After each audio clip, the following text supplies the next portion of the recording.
Para pemirsa Balikpapan TV yang berbahagia, kembali pencerahan batin dengan tema kediaman yang luhur. Tadi saya telah membahas 3 faktor penting. Saya ulangi lagi, adalah tindakan-tindakan. Yang saya maksudkan tindakan-tindakan ini adalah rasa welas asih yang harus kita miliki agar supaya kita memiliki kediaman yang luhur. Yang kedua adalah rasa belas kasihan kepada sesama, tanpa melihat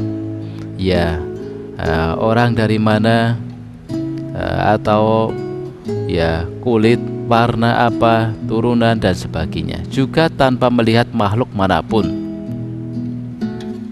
Yang ketiga adalah kegembiraan yang simpatik yang tadi telah saya ulas.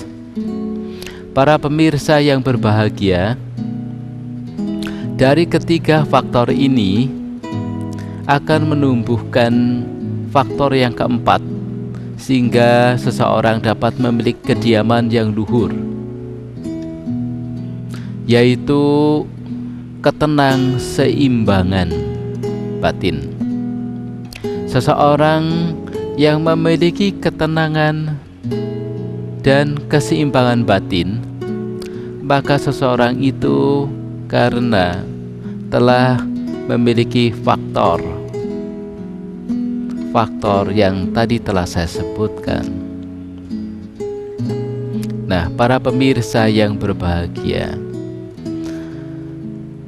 ketenangan batin ini tidak begitu saja muncul tanpa adanya kondisi-kondisi. Seseorang batinnya tenang, contohnya seperti misalnya di rumah. Kenapa di rumah batinnya tenang, batinnya seimbang?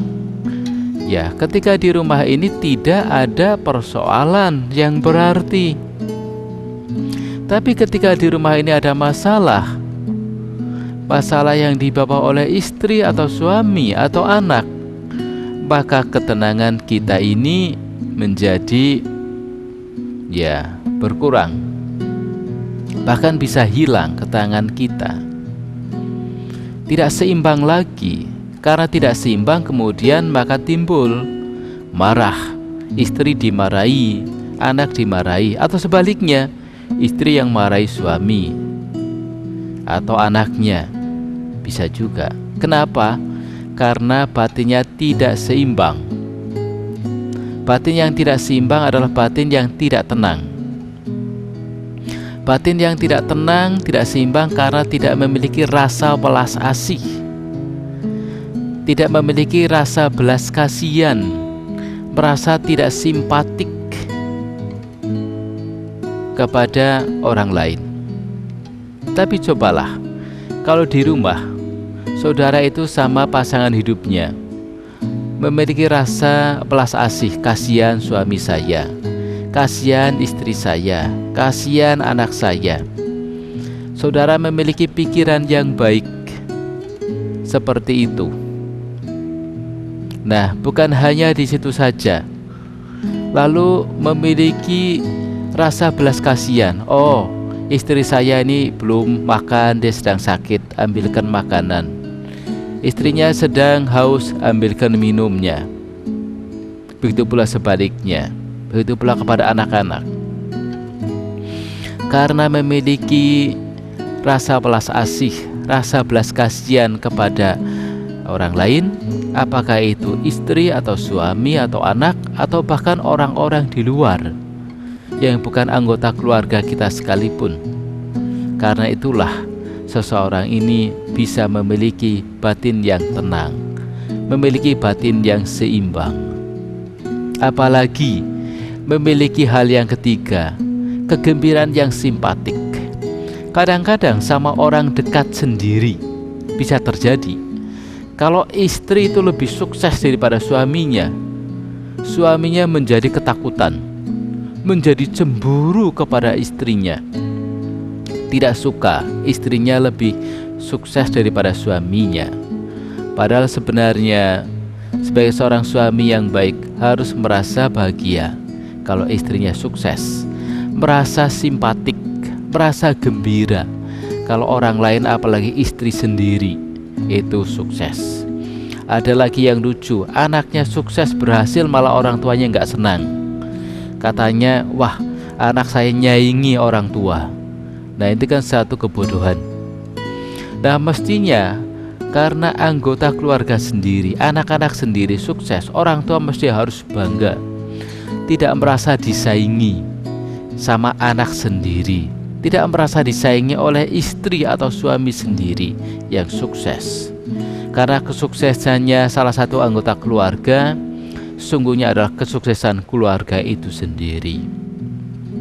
Begitu pula kalau kita di luar rumah, kepada rekan, sahabat, teman kita sukses, kita hendaknya juga merasa gembira, merasa simpati kepada mereka.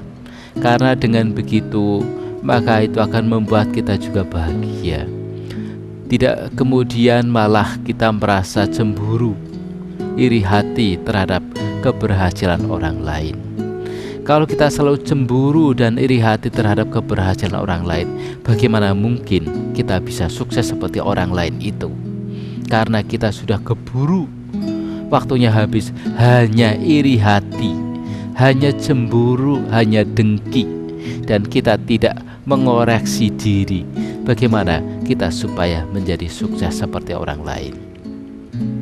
Setiap keberhasilan tentu kita melewati proses, dan prosesnya salah satunya adalah pembelajaran, contoh-contoh dari orang lain yang sudah sukses. Oleh karenanya kalau orang tua sukses, anak juga sukses, berarti anak barangkali belajar dari orang tuanya. Tapi kenapa orang tua gagal, tidak sukses hidupnya, anak juga cenderung tidak sukses? Karena barangkali anak juga melihat ketidakberhasilan orang tuanya sebagai sesuatu yang dia pegang. Nah seharusnya kita harus belajar dari kegagalan orang lain juga.